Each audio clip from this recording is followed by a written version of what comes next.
Let's look at this question.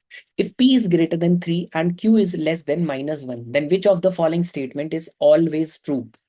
Option A is 3P plus 4Q is greater than 5 by 2. Okay, so we need to find which of the following is always true. Okay, so what I need to do is I need to make these options false, right? If I'm able to make these options false, then that could not be my answer. Okay, so 3P plus 4Q has to be greater than 5 by 2. Okay, I can take P as 4, right? I can take P as 4 because P has to be greater than 3. I can take Q as -3. Q as -3 because Q is less than -3. In that case, 4 into 3, 12, -12 becomes 0. This sum becomes 0 and 0 is greater than 5 by 2. No, so this is false. So this cannot be my answer. Now, if P is less than -Q, then 5P plus 4Q is greater than 1. Let's take P as, let's say 4.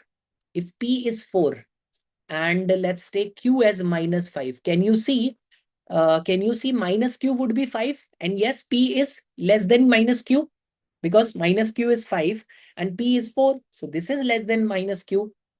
But this sum is coming out to be 0 and 0 is not greater than 1. So it is also false.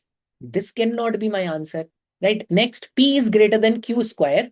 Then P plus 3Q has to be less than 1. So I am assuming, oh, sorry guys. So I should have written this a little bit big. I need to write it in, let's say, in this case, I took P as, I should write this neatly, right? I am taking, in this case, I am taking P as 4 and Q as -5, right? This statement is coming out to be false. Here, I took P as 4 and Q as -3, right? And for third option, I'm using P, let's say I'm taking Q as 3, Q as -3. It is less than 1, yes.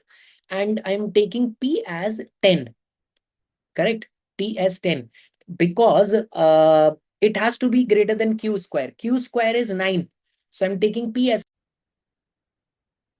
okay, so this P becomes 10 and Q is -3. So P plus 3Q becomes P is 10 and 3Q would be -9. And it is coming out to be, this sum is coming out to be 1, which is greater than -1 and not less than -1. So this statement is also false. This cannot be my answer. So correct answer has to be option D. That is none of these. So for these type of questions, we just need to check the options, right? There is no right or wrong method for solving these questions. You just need to put in numbers, right? Logically, you need to think about some number, right? And you need to fit in some numbers and try to make every option false, right?